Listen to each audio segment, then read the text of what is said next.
BPM को commission होता है एसबी का, तो उनकी सैलरी लगभग एफडी का कमीशन एबीपीएम कैसे ले सकता है। हेलो नमस्कार दोस्तों, स्वागत है आपका फिर से एक और नए वीडियो में। तो गाइस चलिए बिना टाइम वेस्ट किए आज की इस वीडियो को हम करते हैं स्टार्ट। और गाइस आज जो है हम ना एबीपीएम और बीपीएम की सैलरी को भाई कंपेयर करने वाले हैं, उनके क्या क्या अलाउंसेस होते हैं और एबीपीएम की कितनी सैलरी है, बीपीएम की कितनी सैलरी है और एक्स्ट्रा जो सैलरी होती है मतलब एक्स्ट्रा कमीशन वो आपकी कितनी बन जाती है, वो भी मैं आज आपको इस सारी वीडियो में बताऊंगा। सारे क्लियरली हम सारी चीजों पे बात करेंगे। तो गाइस चलिए बिना टाइम वेस्ट किए आज की इस वीडियो को करते हैं स्टार्ट। तो गाइस देखो मैंने ना आज कुछ पॉइंट बना लिए हैं। एक है सैलरी का, तो भाई एबीपीएम की कितनी सैलरी है और बीपीएम की कितनी सैलरी है। उसके बाद जो पीएलआई का कमीशन आता है वो, ठीक है। उसके बाद अलाउंस क्या क्या मिलते हैं वो। सेकंड जो फोर्थ पॉइंट है वो है हमारा आईपीबी का। आईपीबी का कमीशन किसको मिलता है वो बता दूंगा। एफडी का कमीशन, भाई कई लोगों को ना ये डाउट होता है कि एफडी का जो है ना वो सिर्फ बीपीएम को ही मिलेगा भाई, तो कमीशन जो होता है एफडी का। तो गाइस आज मैं आपको क्लियरली बताऊंगा कि भाई कैसे एबीपीएम भी जो है एफडी का कमीशन ले सकता है, ठीक है। और भाई लास्ट जो हमारा पॉइंट है वो है एसबी कमीशन, ठीक है। तो गाइस चलिए बिना टाइम वेस्ट के पहले पॉइंट पे आते हैं, सैलरी वाले पॉइंट पे हमारे, ठीक है। तो बीपीएम की कितनी सैलरी है अब मैं ये बता रहा हूँ कि जो मतलब फ्रेशली जो न्यूली ज्वाइन अपने बीपीएम लगे हैं उनकी सैलरी में एक बार ही ना अप्रोक्सीमेट आपको बता देता हूँ। उनकी सैलरी लगभग 18,500, ठीक है, ये मान के चलो आप। और एबीपीएम जो न्यू लगे हैं उनकी भाई मैं सैलरी आपको कंपेयर करके बता देता हूँ एक बार कि उनकी अप्रोक्स कितनी सैलरी मिलेगी। उनको मिलेगी लगभग 14,800 कुछ, ठीक है। पहला पॉइंट तो हमारा था सैलरी का। सैलरी मैंने बता दी बीपीएम की कितनी सैलरी है और एबीपीएम की कितनी सैलरी है। लगभग दोनों की जो अगर नए एबीपीएम और बीपीएम लगा तो उनकी ये सैलरी होगी, ठीक है। सेकंड पॉइंट पे हम आते हैं भाई। सेकंड पॉइंट है अपना पीएलआई का कमीशन। भाई पीएलआई का कमीशन बहुत लोगों को ये लगता है कि भाई जो पीएलआई कमीशन है वो सिर्फ बीपीएम को ही मिलेगा, तो भाई ऐसा कुछ नहीं है। अगर एबीपीएम की भी आईडी बन जाएगी ना और अगर एबीपीएम अपने आईडी से पीएलआई का केस भेजता है तो पीएलआई आरपीएलआई केस भेजता है तो ऑटोमेटिक एबीपीएम का को भी कमीशन आएगा। ऐसा नहीं है कि सिर्फ बीपीएम ही कमीशन ले सकते हैं पीएलआई आरपीएलआई का, ऐसा नहीं है। आप अपने जो भी हेड जो आपका पोस्ट ऑफिस होगा वहां से जो सीपीसी मैनेजर होता है एक, उससे आप बात करके अपनी जो पीएलआई आरपीएलआई की आईडी बनवाओ एबीपीएम। और भाई आपके गांव में जो भी केस होते हैं अगर आप अपने थ्रू भेजोगे ना तो आपको कमीशन मिलेगा। जब हम पीएलआई आरपीएलआई का फॉर्म भरते हैं ना तो इसमें एक एजेंट का कोड लिखा आता है, आपका एजेंट का कोड बन जाएगा तो भाई वो आपके अकाउंट में हो जाएगी, ठीक है। तो एबीपीएम भी पीएलआई का कमीशन ले सकता है, ऐसी बात नहीं है कि सिर्फ बीपीएम को ही मिलेगा, ठीक है। अलाउंस की बात कर लेते हैं। तो भाई बीपीएम को पहले तो हम कमीशन भी लिख देते हैं, बीपीएम को कमीशन मिलेगा यस, और साथ ही एबीपीएम को भी कमीशन मिलेगा, यहाँ पे भी हम यस लिख देते हैं। थर्ड जो हमारा पॉइंट था अलाउंस था। अलाउंस भाई किसको मिलेगा, अलाउंस बीपीएम को भी मिलेगा और एबीपीएम को मिलेगा। अलाउंस बीपीएम को कितना है, एबीपीएम को कितना है। जो अलाउंस की अगर हम बात कर लें तो बीपीएम को जो अलाउंस होता है, अगर मान लो बीपीएम सरकारी जगह पे रह रहा है तो अगर बैठा है तो उसको मिलेगा भाई 250 रुपये ऑफिस मेंटेनेंस अलाउंस, ठीक है।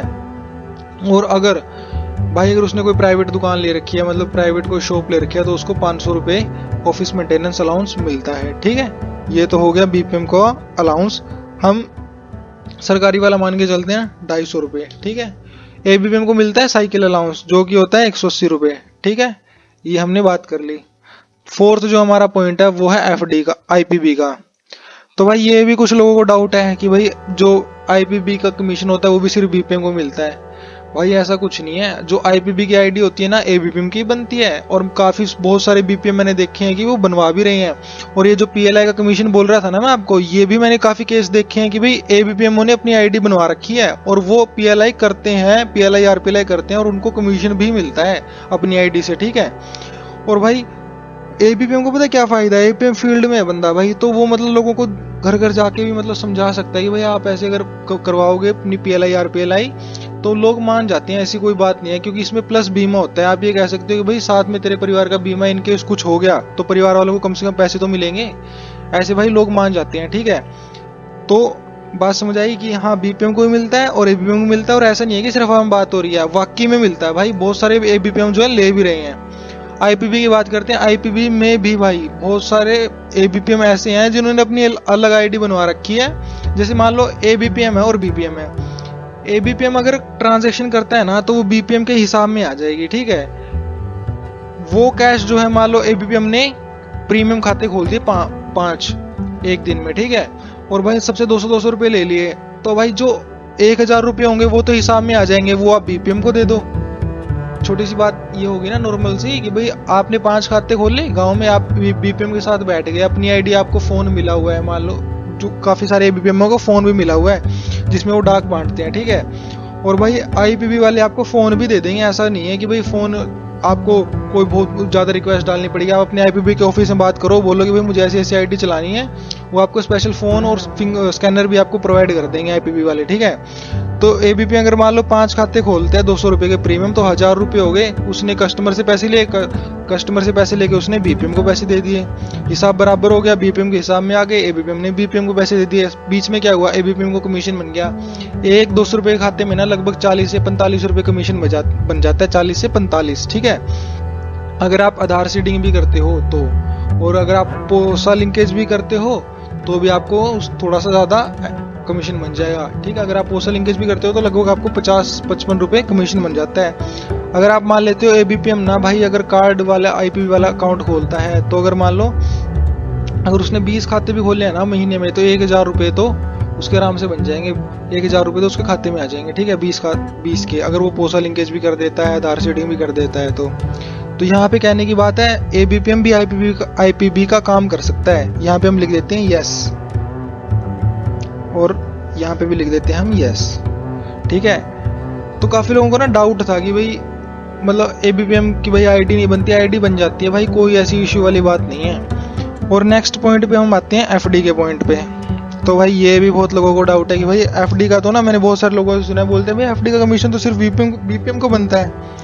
तो भाई आज मैं आप लोगों को तरीका बताता हूँ कि एफडी का कमीशन एबीपीएम कैसे ले सकते हैं, ठीक है। ध्यान से सुनना। देखो एबीपीएम जो है उसका डेली एसओ में काम है, नो डाउट उसको डेली एसओ में जाना होता है, वहां से अपनी मेल्स लेनी होती है, डिलीवर करनी होती है। बीपीएम को सीधा क्या है, ऑफिस जाना होता है, ठीक है। तो एक छोटी सी बात देखो, अगर एबीपीएम ना डेली एसओ में जा रहा है और एसओ में डेली के ना एफडी के केस आपको मिल ही जाएंगे।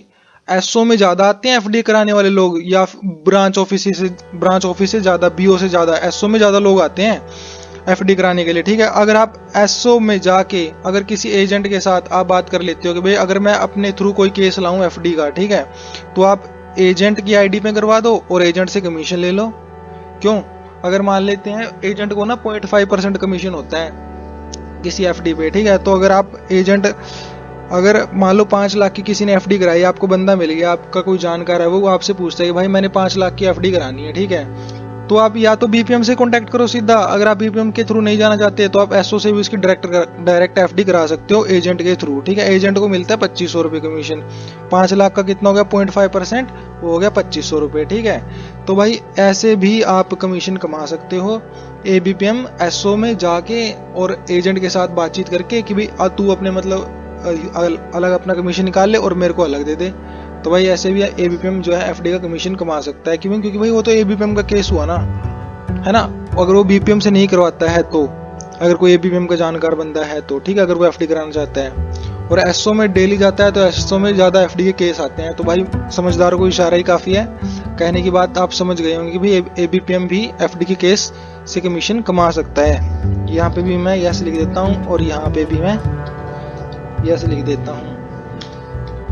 मोटी मोटी बात भाई आपको समझ आ रही होगी, ठीक है। और भाई नेक्स्ट में आते हैं एसबी का कमीशन। एसबी का कमीशन भाई यहाँ पे आप देख सकते हो कि एसबी का जो कमीशन है वो सिर्फ मिलेगा बीपीएम को, वो एबीपीएम को भाई नहीं मिलेगा। क्योंकि जो है काम जो है ना भाई एसबी का जो करेगा वो तो बीपीएम का ही करेगा, और एसबी का जो काम होगा जमा और विड्रॉल का। एसबीआई कमीशन कैसे होता है काफी लोगों को पता नहीं है कि भाई जो जितना भी आपने ना 1 साल में काम किया, जितनी भी आपने डिपॉजिट किए हैं उसमें से आप विड्रॉल माइनस कर दो, तो जो उसका शायद 2% कुछ आज तक मैंने भाई क्लेम नहीं किया क्योंकि मेरा कभी हो नहीं पाया ये।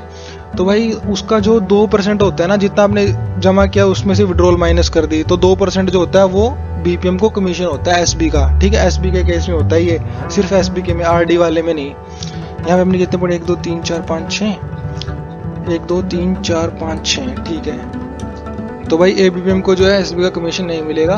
तो ये बात आई होप आपको समझ आई होगी कि भाई एसबी का जो डिपॉजिट हुआ है उसमें से हम विड्रॉल माइनस कर देंगे, तो जो उसका 2% बचेगा वो बीपीएम को कमीशन होता है। तो गाइज आई होप भाई आपको वीडियो पसंद आई होगी और आपको ना थोड़ी बात समझ आई होगी एबीपीएम और बीपीएम की सैलरी की, कि भाई कौन कौन कैसे कैसे कमीशन ले सकते हैं। बीपीएम को भाई बीपीएम तो लेते ही हैं मेनली, और एबीपीएम जो भाई अपनी आईडी नहीं बनवा रखी आईपीबी की और पीएलआई आरपीएलआई की आईडी बनवाओ। एफडी के केस से भी आप ऐसा नहीं है कि भाई बीपीएम को ही मिलेगा। अगर आपके गांव में जानकार है, कोई आपसे पूछता है, तो भाई आप बीपीएम से जाके कह सकते हो भाई ये तो मेरा केस है, या तो मैं इसको सीधा एसओ में से करवाऊंगा या फिर तेरे पास से करवाऊंगा।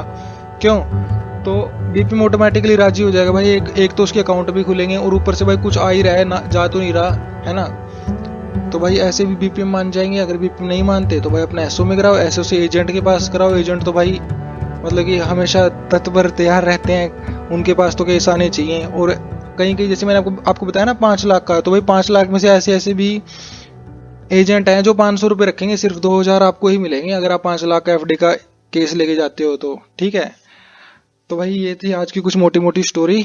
आई होप भाई, मैंने वो भी लगाई थी पोस्ट की भाई किसको एबीपीएम और बीपीएम की सैलरी की वीडियो चाहिए। आई होप भाई आपको वीडियो पसंद आई होगी।